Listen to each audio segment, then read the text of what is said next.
ఇంచుమించు మీరు ఒక్కొక్క నాటకం ఎన్ని రోజులు ప్రాక్టీస్ చేసేవారు సాధన? మొత్తం 3 days ఇచ్చేవాళ్ళండి. ఫస్ట్ డే ఏమో స్క్రిప్ట్ చదివి వినిపించేవాళ్ళం అందరికీ, ఆర్టిస్టులు అందరిని కూర్చోబెట్టి. తర్వాత రెండో రోజు ఏం చేసేవాడంటే ఫస్ట్ మార్నింగ్ సెషన్లో ఈ క్యారెక్టర్ మీద చదవండి, ఈ క్యారెక్టర్ మీద చదవండి ఇచ్చేవాళ్ళం. అదే షూట్ కాకపోతే పక్కన చదవమని ఇట్లా ఇచ్చేవాడు అందరికీ. అది అయిన తర్వాత ఫైనల్గా ఆమన్నాడు రికార్డింగ్ మొదలుపెట్టాడు థర్డ్ డే. అలాగే ఈడ కూడా దూరం నుంచి వచ్చేవాళ్ళు కూడా బేసిక్ ఈ పేమెంట్స్ కూడా బాగానే వచ్చాయి. 3 రోజులు అండి ఇప్పటికి. ఒకరోజు ఇక్కడైతే ఒకరోజే. తర్వాత ఇంకొకటి కూడా జనరంజన్లో పాటలు వేసేటప్పుడు కూడా సాధారణంగా అనౌన్సర్ చాయిస్ మీదే పాటలు వస్తాయని అనేవారు అప్పట్లో. ఎందుకంటే కొందరు వేసినప్పుడు మంచి పాత పాటలు వచ్చేవి. Correct correct. శ్రోతల పేర్లు ఏవో ఉంటాయి కానీ శ్రోతలు కోరినవి శ్రోతలు ఎక్కడ ఉన్నారు ఇక్కడ? ఎవరిద్దరు చెప్తారు కరెక్ట్ వాళ్ళ పేర్లు. అయ్యా కరెక్టే. కొన్ని ఎక్కడ ఈ కార్డులన్నీ చూసి రాసి చేసే ఓపిక లేక కార్డు ఎక్కడ ఉంటాయి రాయటం లేదు. అక్కడ సుబ్బమ్మ అంకమ్మ అక్కడ ఎవరు ఉంటే వాళ్ళ పేరు పెడతారు. లేకపోతే వాటితో పని ఉందనుకో పేరు పెట్టుకోవచ్చు. అట్లా ఎప్పుడైనా మీరు అనౌన్స్మెంట్ లో పొరపాటు తప్పు చెప్పి సరిదిద్దుకున్న సంఘటన కానీ? ఒక్కొక్కసారి నేను విన్నది ఏంటంటే మైక్ ఆన్ లో ఉన్న విషయం మర్చిపోయి క్యాజువల్ గా జరిగింది కదండి. అందుకే మీకు ఎప్పుడైనా అటువంటి అనుభవం అయిందా? నేను అట్లా మాట్లాడలేదు. బైక్ ఓపెన్ చేసి మాట్లాడడం ప్రశ్న లేదు.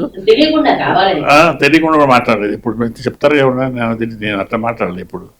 అంటే నాకు తెలిసిపోద్ది అది ఆ సౌండ్ పడుతుంది కదా. మైక్ కొంచెం పైకి వెళ్ళిందంటే ఫెడరు ఈ ప్రోగ్రామ్ కట్ అయిపోద్ది. రాదు, సైలెంట్గా ఉంటుంది. అప్పుడు ఏమన్నా ఎవడు ఉంటాడు మాట్లాడటానికి. నాలాంటి వాడైతే డైలాగ్ ఇచ్చుకుంటే కూర్చుంటాం. కూతురు ఏం మాట్లాడడం అక్కడ మాట్లాడేవాడు ఉన్నారు కానీ వచ్చినాయి. అది కూడా నేను నా చెయ్యి ఉంది అక్కడ. అది ఏంటంటే ఆ బూతులు వచ్చినాయి. నండు సుబ్బారావు గారు పరిగెత్తుకుంటూ వచ్చి కొమ్మ మునిగిపోయినా బాబు అని చేస్తే అప్పటిదాకా డ్యూటీ ఆఫీసర్ గారు ఆ మాటల్లో ఉన్నాడు. ఆయన పట్టించుకోలేదు. ఆ తర్వాత గందరగోళం అయింది. అది పెద్ద న్యూసెన్స్ అయింది. ఒక ఏదో చేశారు. ఢిల్లీకి వెళ్ళింది. ఢిల్లీలో సస్పెండ్ చేశారో మరి తెలియదు కానీ ఆ ఢిల్లీకి ఎందుకో లక్కీగా ఎస్టర్న్ దీనికి నేను వెళ్ళాను. అక్కడికి నన్ను వాళ్ళకి ట్రైనింగ్ ఇవ్వమని కొత్తవాళ్ళకి వెళ్ళినప్పుడు రఘురామ్ గారు అని ఉండేవాడు. ఆయన అక్కడ దాదాపు అక్కడ ఏఎస్టీ లెవెల్లో ఉన్నాడు. ఆయన అడిగాడు అంతా ఏంటంటే ఇలా జరిగిందండి అని చెప్తా. సరే ఇప్పుడు ఎంక్వైరీ చేస్తున్నారు, ఎవరిని ఏమంటారని అడిగారు.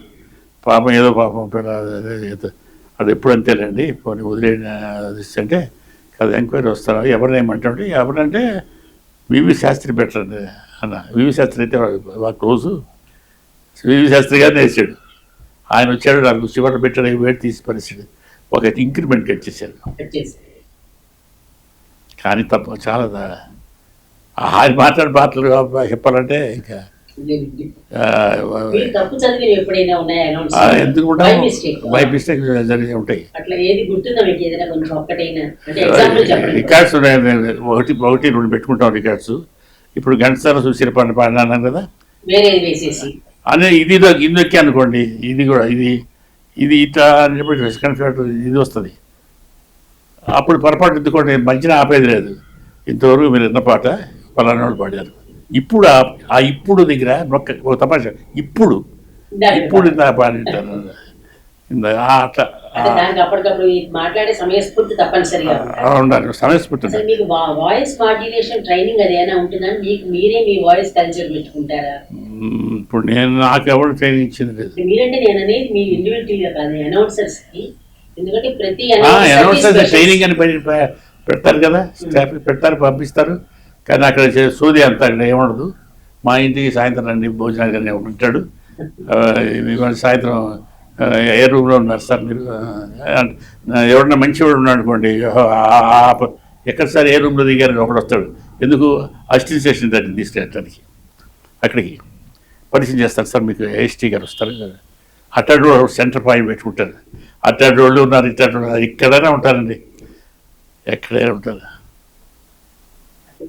అమ్మో నన్ను ఎవడు ఎన్నేచ్చారంటే నన్ను బాగా వాయిస్తారు ఏడేవాళ్ళు. ఏమయ్యా ఆ స్టేషన్ మూడావు ఈ స్టేషన్ మూడావు అది ఎందులోనే ఉంటారు. సహజంగా అంతే, అంటే మీ అనుభవం మీరు చెప్తారు అది. అంటే మీరు మాకు తెలిసినంత వరకు రేడియోలో మొదటి తరం వాళ్ళ కిందే వస్తారు. మీకంటే ముందు అనౌన్సర్లు వేరే వాళ్ళు ఉన్నారు, మీరే ఫస్ట్ జనరేషన్ అండి అనౌన్సర్స్. నాకంటే ముందు ఉన్నారు కదా, నండూరు వెట్టలు వీళ్ళంతా అనౌన్సర్సే కదా ఒకప్పుడు. తర్వాత అంతకుముందు అంటే నాకన్నా ముందు నుంచి క్యాజువల్ ఆర్టిస్ట్లే చేస్తున్నారు కదా చాలా కాలం. ఆనంద్ కానీ విఘ్నాథ్ శర్మ కానీ క్యాజువల్ ఆర్టిస్టులు. ఆ క్యాజువల్ అనౌన్సర్గా చేస్తూ వచ్చి తర్వాత పర్మనెంట్ అయ్యారు. నాకన్నా ముందే పర్మనెంట్ అయ్యారు. అంటే నేను పర్మనెంట్ అయ్యా ముందే, నేను ఇక్కడ వచ్చే లోపలే పర్మనెంట్ అయి ఉన్నారు వీళ్ళందరూ. అసలు విజయవాడ అంటే అసలు ఒక ఇప్పుడు మనం ఎట్లా కూర్చున్నామో అట్లాగే వాళ్ళు చూస్తున్న పాత జ్ఞాపకాలు. వాళ్ళందరినీ కలుసుకోవాలని, చూడాలని, అందరూ కలిసి ఒక చెప్పాను కదా గెట్ టుగెదర్ దీనిలాగా ఉండేది. సూర్యబాబు ఉన్నాడు, మళ్ళా సూర్యబాబు ఎంత డీసెంట్గా ఎంత పేరు వచ్చిందండి. ఆ సూర్యబాబు అప్పుడు చెడు వేసి దూలుతుంటాడు చిన్నగా. ఇదిగో ఆయన ఎక్కడికి వెళ్ళి వచ్చాడు అయ్యా, జర్మనీలో గోవులంట పచ్చగా ఇస్తాయంట పాలు. ఆయన చెప్తాడంట, ఆయన పచ్చగా ఉంటాయంట, ఆయన కామెంట్ చేస్తే ఇట్లా అనమాట. ఇలా జోకులు వేసుకుంటూ ఉంటారు కొందరు.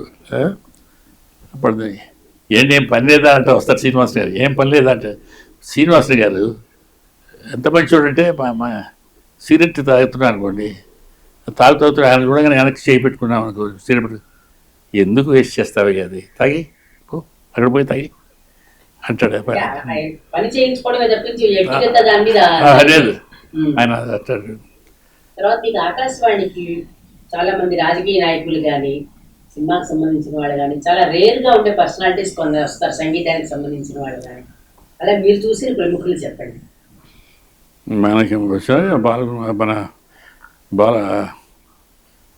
బాలమురళి గారు చాలాసార్లు చూశాను.